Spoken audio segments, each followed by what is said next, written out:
Welcome to the Blade Lab. Today I have a disassembly video for you. This is the Herman Knives Slim in M398 steel, if you can see that. Not that that's particularly relevant. And I'm disassembling this for a couple reasons, for my own purposes.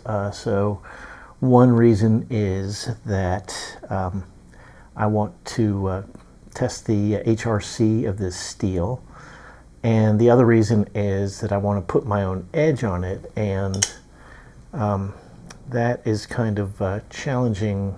I'm going to use the Tormek, and because of the way the scale sort of comes out farther than the heel of the blade, that would be pretty impossible on the Tormek without removing the blade. Now I could mount it to do it on a fixed angle system, but even that would be a little dicey because you might be sort of hitting, things you don't want to hit. So those are two reasons. Another reason is because, I'm not saying that there isn't one out there. There probably is. I imagine Shabazz must have done one, but I have not seen a disassembly video on a Herman knife at all. And I know that he's using some new bearings and washers and stuff, so it might be interesting to see that. I believe that the bearings he's using are caged bearings, and I absolutely hope so, because there's nothing that's a bigger pain in the arse than non-caged, free floating bearings.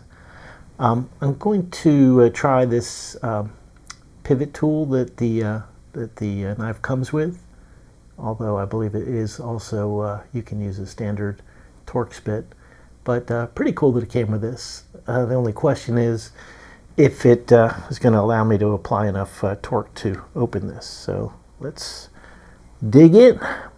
So this is a T20, and I would guess that it probably fits a little better than just a standard. Oh yeah, that's pretty, that's relatively loose. And it is, I'll show you in a second, but it is a captured pivot, so there's no issue there. Ooh, it's fairly shallow, so better put a good amount of downward force. It's funny, it was like easier to turn at first, and now it's getting harder. I wonder what's going on there.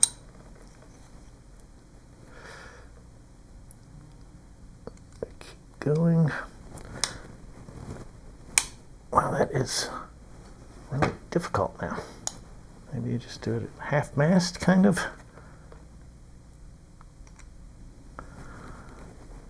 What the fuck? All right, I might try to take out the rest of those screws first on this side, and I'm not, those look like T6s to me, which is kind of a drag. Is that T6 or is it T8?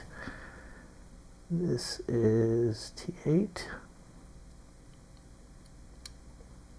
Yeah, they are T6s, so let's see if this is going to get it done, or do I need to, yeah, that's okay. These are, I'll show you again in a second, but these are screwed into the titanium scale on the other side, and obviously they go through the backspacer. So these are long screws. There is Loctite on them, I can see already. Let's see, is that out yet? A lot of Loctite on them. That might be why the pivot is also getting so difficult to turn. So this is, I always put my sort of clip lock side hardware on in this little area, and then the show side on the other, just to keep everything straight, or as straight as I can. So,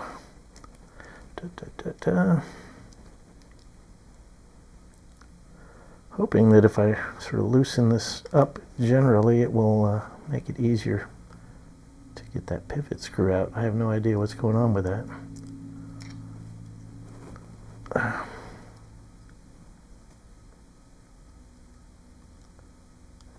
hard to actually sort of grab that because the clip is right there. Hang on, let me just grab these, the little tweezers.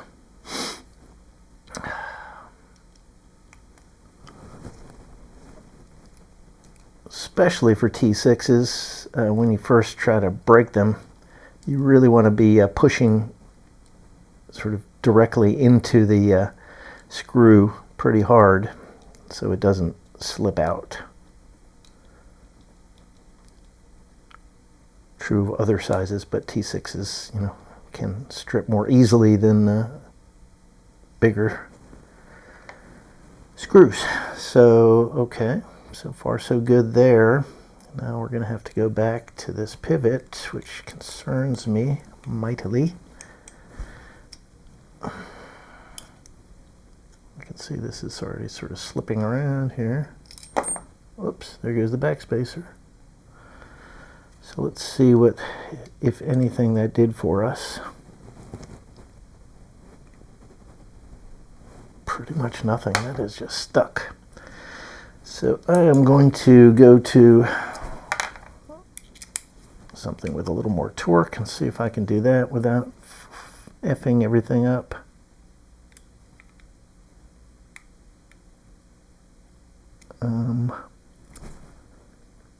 This is a T20, so it should fit. It's a aaagh bit. But man, yeah, these things are shallow. Oh. Okay, now I can get a little more ass into it. Oh, come on, man. Ah, fuck. Why is this so hard to get out? I hope I haven't already marred this. That would be a bummer. I suspect I have. I'll bet he's got just an ass load of Loctite on this, which I will clean out ASAP.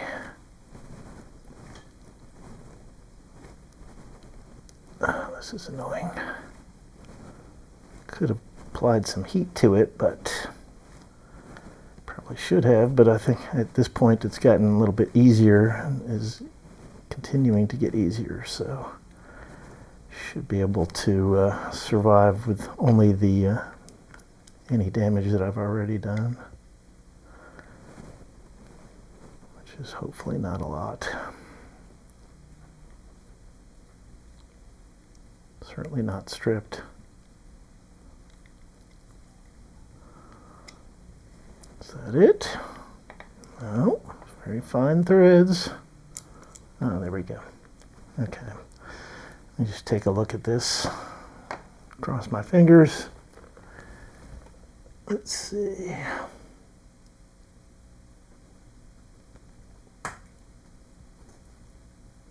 Yeah, it's chewed up a little bit, but hopefully not too noticeably. I don't think it's too bad. All right, fuck me. So there is your interior scale. See, there's a pretty decent amount of weight relief.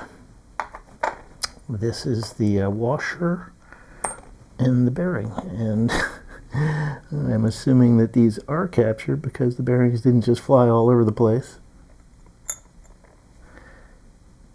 These are, you see this? It's a multi-row bearing system, but the actual balls are tiny. They're like super tiny balls. I'm not going to say it.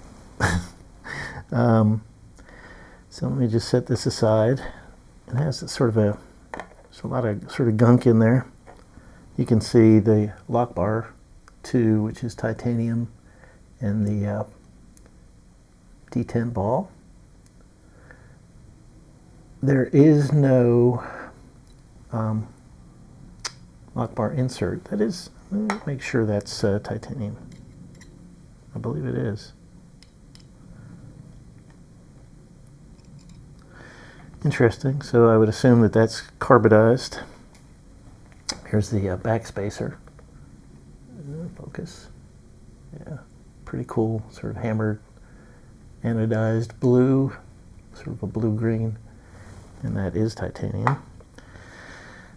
And the pivot barrel, which will pop out.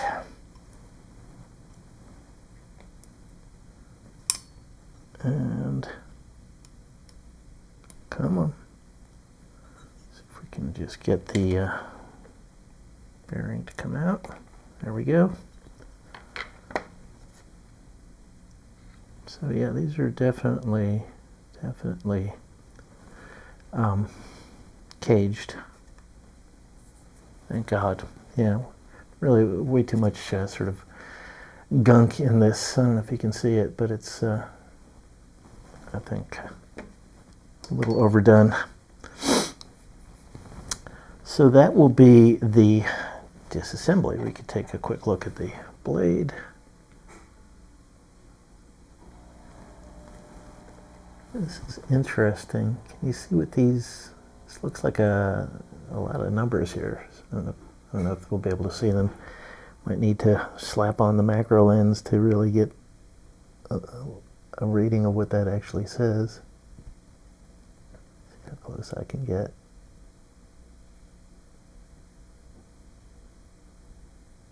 That's better. All right, so we'll check that later. No idea what that's about. There's your detent hole. See, the track is already starting to wear in a bit. I guess I will do the hardness test probably somewhere in this area. Try not to get it in any of the actual tracks. Okay, so I will meet you on the other side. Okay, we are back for the hardness testing portion of the exercise. I have here some pure petroleum jelly. I'm going to be using a lead tester, which requires a nice mating between the blade and a thick and heavy aaagh metal sort of podium type thing, just because the lead tester likes a thicker piece of metal, being based upon sort of the height of the bounce of a little projectile that's shot by the impact device. So I'm going to try to flatten this on here and remove any air pockets. Slide it a little more towards the middle. And let us get underway here. So, like I said, I'm going to try to do this in a part of the blade that doesn't show, but also that isn't interfering with the blade pocket. I mean the detent path. So can we see that? 63.4. Excellent. Sliding that a little bit. I'm just going to move it to a slightly different spot. 63.3. Very consistent. And 63.4. So yeah, it doesn't get much more consistent than that. The average of the three readings is 63.4 HRC. And you see where the little dimples are. It does make dimples, although they're certainly not nearly as deep as a normal sort of standard dimple Rockwell tester. So that is a very good result. I am confident that it is accurate, certainly within, I would say, within half of HRC point, which is about the same as a full-scale HRC tester that you would normally see. So I'm going to call that 63.4. Herman advertises the hardness of this blade at 62 to 63. So close enough for government work, and even on the high side. So That is excellent. And now on to the sharpening portion of the exercise. See you later.